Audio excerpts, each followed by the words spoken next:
नमस्कार विद्यार्थी मित्रांनो, या व्हिडिओमध्ये आपण वैद्यकीय प्रवेश प्रक्रियेविषयी माहिती घेणार आहोत। या ठिकाणी MBBS आणि BDS या प्रवेश प्रक्रियेचा दुसरा राऊंडची यादी लागलेली आहे। विद्यार्थी मित्रांनो, बऱ्याचशा विद्यार्थ्यांना प्रश्न निर्माण झालेला आहे। काही विद्यार्थी BAMSला पहिल्या यादीमध्ये लागलेले आहेत, काही विद्यार्थी BAMSलाच ऑल इंडियाच्या 15% कोट्यातून लागलेले आहेत, तर काही विद्यार्थी BDS किंवा MBBSला या यादीमध्ये दुसऱ्या यादीमध्ये लागलेले आहेत किंवा नाही लागलेले आहेत। या सगळ्याविषयी आपण या ठिकाणी चर्चा करूयात। सर्वप्रथम आपण चर्चा करूयात जे विद्यार्थी लागलेत आणि त्यांना कन्फ्युजन आहे की आम्ही रिटेन्शन फॉर्म भरावा किंवा न भरावा, किंवा BAMSला लागलो तर BDSला जावं की नाही जावं, अशा परिस्थितीमध्ये कन्फ्युजन असतं। विद्यार्थी मित्रांनो, इथे कन्फ्युजन होण्याची आवश्यकता नाही। या ठिकाणी मी सगळ्या प्रश्नांची उत्तरं देईन। सर्वप्रथम आपण रिटेन्शन फॉर्म भरावा का?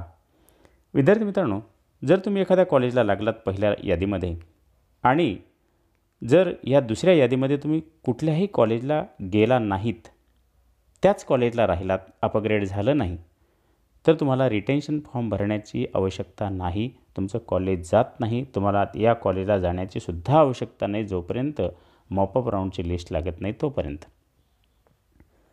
हां, परंतु एक गोष्ट मात्र मान्य आहे की जर तुम्हाला ते कॉलेज पसंत आलेलं असेल तर तुम्ही रिटेन्शन भरून टाका। अशा परिस्थितीमध्ये तुम्हाला कॉलेज पसंत आल्याच्यानंतर दुसऱ्या यादीची वाट पाहू नका। आता दुसरा असा प्रश्न आहे की एखादा विद्यार्थी हा 15% मधून BAMSला लागलेला आहे आणि तोच विद्यार्थी आता 85% मधून BAMSला लागलेला आहे। मग अशा वेळेला 15%ला मी आधी ॲडमिशन घेतलं होतं, 85%मध्ये येता येतं का? निश्चित रीतीने येता येतं। तुम्ही 15%चं रिझाईन करा आणि 85%च्या प्रवेश प्रक्रियेमध्ये तुम्ही ॲडमिशन घ्या। परंतु तुमचे जे काही 15%मध्ये जे तुम्ही 2000 रुपये भरलेले असाल BAMS आणि BHMSच्या प्रक्रियेसाठी, ते तुम्हाला मिळणार नाहीत। त्याचबरोबर जर काही विद्यार्थी असेही प्रश्न विचारलेला आहे की आम्ही BAMSला लागलेलो आहोत 85% कोट्यामधून, परंतु मला त्या ठिकाणी ॲडमिशनही घ्यायचं आहे आणि BDS आणि MBBSच्या मॉपअप राऊंडची वाटही पाहायची आहे, मग आम्हाला त्या ठिकाणाहून MBBS आणि BDSकडे जाता येईल का? आता पहा, या ठिकाणी विद्यार्थी मित्रांनो, तुम्ही जिथं कुठं लागला तिथं सर्वप्रथम प्रवेश घ्या। मग ते MBBS असो, BDS असो, BAMS असो, BHMS असो, आणि 85% असो, 15% असो, तुम्ही त्या ठिकाणी प्रवेश घेतल्याच्या नंतर उदाहरणार्थ तुम्ही BAMSला घेतलेला आहे आणि MBBSच्या मॉपअप राऊंडची वाट पाहत असाल, बिनधास्त वाट पहा। कारण जेव्हा तुम्ही MBBSला अपग्रेड व्हाल किंवा BDSला अपग्रेड व्हाल, तुम्ही ते BAMS कॉलेज सोडून तुम्ही इकडे येऊ शकता आणि ते येता येतं। आणि अशा परिस्थितीमध्ये तुम्हाला त्या ठिकाणाहून इकडे आल्याच्या नंतर तिकडचे डॉक्युमेंट आणायचे आणि या ठिकाणी डॉक्युमेंट सबमिट करायचे। फक्त कॉलेज सोडत असताना तुमच्याकडनं 1500 रुपये ते फीस फक्त कॉलेजवाले घेतील। या व्यतिरिक्त आणखी बऱ्याचशा विद्यार्थ्यांना प्रश्न पडलेला आहे की BHMSला आम्ही गेलेलो आहोत आणि आम्हाला आता पुढच्या राऊंडमध्ये BAMSला जायचं आहे किंवा BDSला जायचं आहे, तर ते BHMSचं कॉलेज सोडता येतं का? निश्चित रीतीने सोडता येतं। विद्यार्थी मित्रांनो, एक गोष्ट लक्षात ठेवा की तुम्ही कुठल्याही प्रकारचं कॉलेज तुम्हाला सोडता येतं, परंतु केव्हापर्यंत? जेव्हा CET सेल एक शेवटचं नोटिफिकेशन काढत नाही। मॉपअप राऊंडच्या आधीपर्यंत चालतं ते। शेवटचं नोटिफिकेशन एक वेळेस काढत असतं की तुम्हाला कॉलेज सोडायचं असेल तर तुम्ही सोडा, कारण उरलेल्या सीट्स ज्या काही आहेत, ज्याला आपण प्रायव्हेट कॉलेज असेल तर त्याला इन्स्टिट्यूशनल राऊंड असं म्हणत असतो, किंवा गव्हर्नमेंट कॉलेज असेल तर मॉपअप 2 कदाचित होईल, मॉपअप 2 राऊंड कदाचित होईल। आणि अशा वेळेला त्या मॉपअप 2 राऊंडच्या आधी किंवा प्रायव्हेट कॉलेजला इन्स्टिट्यूशनल राऊंडच्या आधी तुम्हाला कॉलेज सोडता येतं। आता प्रश्न पडतो, हा इन्स्टिट्यूशनल राऊंड काय आहे? विद्यार्थी मित्रांनो, प्रायव्हेट कॉलेजला मॉपअप राऊंड झाल्याच्या नंतरसुद्धा काही सीट रिकाम्या राहत असतात। काही विद्यार्थी रिझाईन करतात, सोडतात, का ते कॉलेज करत नाही आहेत। अशा वेळेला तुम्ही एक गोष्ट लक्षात असू द्या की जे इन्स्टिट्यूशनल राऊंड आहे त्याला कोण सहभागी होऊ शकतं? त्या इन्स्टिट्यूशनल राऊंडला जे विद्यार्थी अद्याप कुठेही लागलेले नाहीत ते, ज्या विद्यार्थ्यांनी कुठंतरी लागून रिझाईन केलेलं आहे असे विद्यार्थी मात्र या राऊंडला जाऊ शकत नाहीत. फक्त अद्याप कुठेही न लागलेले विद्यार्थी ते जाऊ शकतात. आणि अशा परिस्थितीमध्ये तुम्ही त्या इन्स्टिट्यूशनल राऊंडला जर तिथं तुमच्या कॅटेगरीची सीट असेल तर तुम्ही प्रत्यक्ष जा, कारण ते ऑफलाईन फॉर्म भरायचे असतात. नोटिफिकेशन निघतं तसं CETचं. नोटिफिकेशन निघाल्याच्यानंतर तुम्ही सरळ त्या कॉलेजला जायचं आणि त्या ठिकाणी फॉर्म भरायचा आणि एकच दिवस दिला जात असतो आणि ऑल महाराष्ट्रात एकच दिवशी फॉर्म भरायचे असतात. ही एक कसरत असते त्यावेळेसची. तुम्ही त्या ठिकाणी जाणं, 4-5 ठिकाणी जायचं असेल तर वेगवेगळ्या लोकांना तिथे जाऊन पाठवावं लागतं. आणि दुसरी गोष्ट अशा प्रकारची आहे, जर दुसऱ्या दिवशी त्याच दिवशी संध्याकाळी लिस्ट लागत असते, तुमचा जर नंबर लागला तर तुमचे ओरिजिनल डॉक्युमेंट, आता यावेळेस असं होत असतं कोणाचे डॉक्युमेंट BMS कॉलेजला असतात, कोणाची BDSला असतात आणि तुम्हाला ते सोडून पुन्हा तुम्हाला इकडे इन्स्टिट्यूशनल राऊंडला यायचं असतं. तर अशा वेळेला त्या एका दिवसामध्ये सगळं होत असेल तरच करा. नसता काय होईल, इकडचाही प्रवेश जाईल आणि तुम्ही तिथपर्यंत दुसऱ्या दिवशी पोहोचला नाही तर तिकडचाही प्रवेश जाईल. म्हणून विद्यार्थी मित्रांनो, ही सगळी प्रवेश प्रक्रिया करत असताना थोडंसं विचार करूनच प्रवेश प्रक्रिया राबवण्यात आली पाहिजे. आणि म्हणून अशा वेळेला ह्या सगळ्या प्रवेश प्रक्रियेमध्ये कन्फ्युजन होता कामा नये. मित्रांनो, आता काही विद्यार्थी लागलेच नाही अद्याप, परंतु तुम्ही एक गोष्ट लक्षात ठेवा की तुम्ही कोणते कोणते ऑप्शन दिले होते. काही विद्यार्थी काय करतात, फार कमी ऑप्शन देतात आणि आम्ही लागलो नाही असं म्हणत असतात. तुम्ही जे ऑप्शन दिलेत ना त्यानुसार त्या पद्धतीने तुमचा त्या कॉलेजला निवड होत असते. कोणी नर्सिंगचं देत असतं ऑप्शन, कोणी BHMS आहे, BAMS आहे, MBBS आहे, BDS आहे.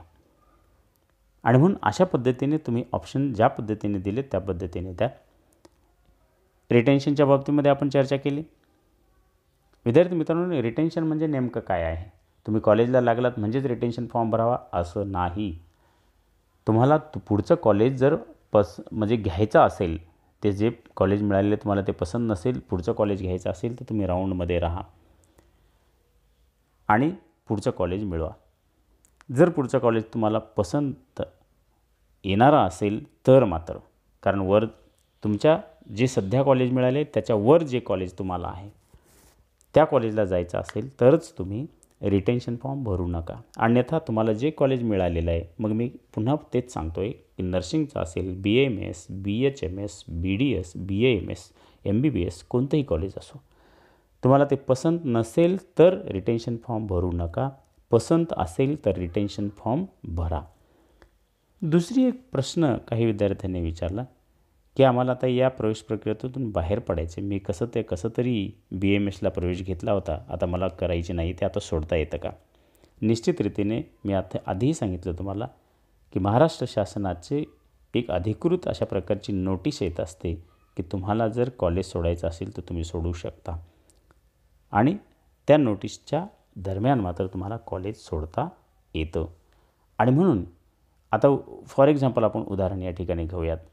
इथं जर आपण विचार केला तर ह्या दुसऱ्या राऊंडच्या यादीच्या, तर या ठिकाणी बघा 18/12/2020 पर्यंत संबंधित कॉलेजला तुम्हाला प्रवेश घ्यायचा आहे आणि ते कॉलेज पसंत असेल तर तुम्ही काय करायचं आहे, रिटेन्शन फॉर्म भरायचा आहे. पसंत नसेल तर रिटेन्शन फॉर्म भरू नका, काहीही फरक पडत नाही. हे बऱ्याचशा विद्यार्थ्यांना कन्फ्युजन होत असतं, गोंधळ उडत असतो. विद्यार्थी मित्रांनो, मी माझ्या पद्धतीने तुम्हाला या प्रवेश प्रक्रियेविषयी सांगण्याचा प्रयत्न केलेला आहे. जर काही कन्फ्युजन होत असेल तर तुम्ही माझ्या मोबाईल नंबरवरती सुद्धा संपर्क साधून मला प्रश्न विचारू शकता. मोबाईल नंबर आहे 9421760655 आणि या पद्धतीने तुम्ही सहजतेने प्रवेश प्रक्रियेमध्ये सहभागी व्हा. जे काही विद्यार्थी लागलेले नाहीत त्यांनी तुम्ही पुढच्या यादीची वाट पहा, गोंधळात पडू नका.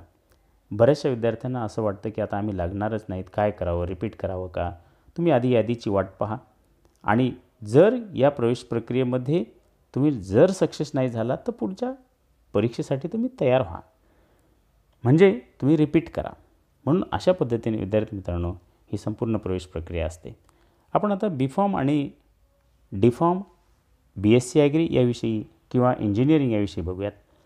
विद्यार्थी मित्रांनो, बी फॉर्मसीला तुम्हाला जायचं असेल तर बी फॉर्मसीची फॉर्म भरण्याची शेवटची तारीख जी काही आहे ती 21/12 अशा प्रकारची आहे. ॲग्रीची तारीख जर आपण पाहिली तर 16/12 अशा प्रकारची आहे. आणि दुसरी एक गोष्ट म्हणजे डी फॉर्मसीला तुम्हाला जर जायचं असेल डिप्लोमा फॉर्मसीला तर ती फॉर्म भरण्याची तारीख जी काही होती ती आता संपलेली आहे. फक्त त्याची लिस्ट मात्र आता 16/12ला लागणार आहे.